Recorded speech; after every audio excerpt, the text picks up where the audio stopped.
पहिली गोष्ट मला असं वाटतं, की घटनेने अधिकार दिला आणि दुर्बल हा स्वतःला कोणी समजत नाही. आज आरक्षण पडल्यामुळे सुद्धा मी इथे येऊन बसलीये. मी स्वतःला जर सुशिक्षित समजते, तर मला वाटतं शिक्षण घेऊन पुढे जात असताना दुर्बल घटक आपल्याला पहिल्यांदा शोधावे लागणार आहेत. कारण ज्याच्यावर अन्याय होतो तो व्यक्ती सुद्धा पुढे येत नाही. परंतु यांना प्रभावी आणि शासन दरबारी यांचे प्रश्न नेऊन जिल्हा परिषदेची प्रत्येक योजना तळागाळातल्या महिलांपर्यंत, पुरुषांपर्यंत, युवकांपर्यंत आपण जर नेली तरच ह्यांचे प्रश्न सुटणार आहेत. परंतु प्रश्न सोडवत असताना माझ्या एकटीची ती जबाबदारी नसते.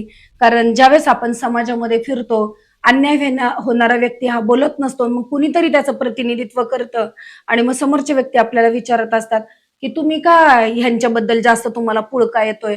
तर अशा वेळी त्या व्यक्तीने सुद्धा बोललं पाहिजे. म्हणून आपण काय केलं पाहिजे, की मला असं म्हणजे आता तर जिल्हा परिषद म्हणून असेल किंवा ग्रामपंचायत असेल किंवा पुढे जाऊन आपण बघतो मंत्रालय असेल, तर याच्यामधून सुद्धा काही लोकांसाठी, सर्वसामान्य लोकांसाठी अनेक योजना आहेत, ज्या कोणालाच माहिती नाहीत. मग दुर्बल घटक सुद्धा पुढे येऊन त्यांनी बोललं पाहिजे, कारण त्यांनी पण शोषित, पीडित कुणीही राहिलं नाही पाहिजे आणि माझा हा अधिकार आहे, मला हे काम मिळालं पाहिजे, हे सुद्धा त्यांनी तिथं जिल्हा परिषदेत येऊन स्वतःचा अर्ज देऊन स्वतः त्यांनी तिथं बोललं पाहिजे. मग आम्ही लोकप्रतिनिधी ज्यावेळेस निवडून येतो, तर त्यावेळेस तिथं जाऊन आम्ही नक्कीच त्यांना उभं करण्याचा मी स्वतः प्रयत्न करेल.